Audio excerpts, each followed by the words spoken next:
تو سبق یہ دیا جا رہا ہے کہ دوسری قومیں تو عید مناتی ہے یا جشن مناتی ہے، وہ اپنے کسی تاریخی واقعے کی بنا پر بناتی ہے۔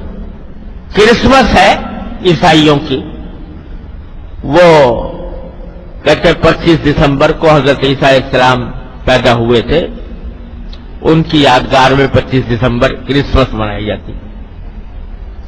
حالانکہ تاریخی طور پر یہ بات ثابت نہیں ہے کہ 25 دسمبر کو ولادت ہوئی تھی حضرت عیسیٰ علیہ السلام۔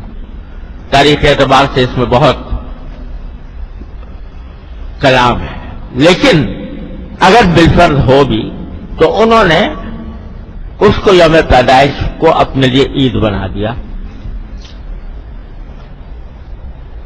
یہ جو یہودیوں کی عید ہوتی ہے، عید فطر، یہ اس دن کے اعتبار سے منائی جاتی ہے جب موسیٰ علیہ السلام کا لشکر پار ہو گیا تھا اور فرعون غرق ہو گیا تھا۔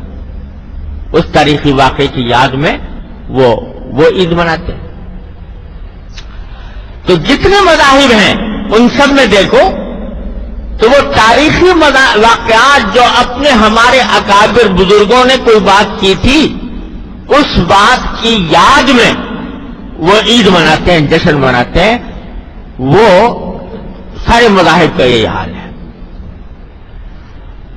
لیکن اللہ تعالیٰ نے ہمیں جو دی ہے وہ کہا کہ نہیں، دوسرے لوگ تو اپنے ماضی کو دیکھتے ہیں اور بزرگوں کی کے کارناموں پر اپنے فخر کرتے ہیں، لیکن اے مسلمانوں، تمہارا کام یہ ہے کہ تم خود اپنے عمل کو دیکھو، اور اپنے عمل کو دیکھ کر پھر اگر باقی تم اللہ تبارک و تعالیٰ کی عبادت کر رہے ہو تو پھر بے شک خوشی مناؤ۔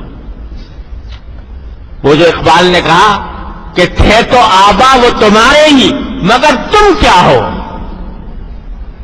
تھے تو آبا وہ تمہارے ہی مگر تم کیا ہو، ہاتھ پر ہاتھ دھرے منتظر فردا۔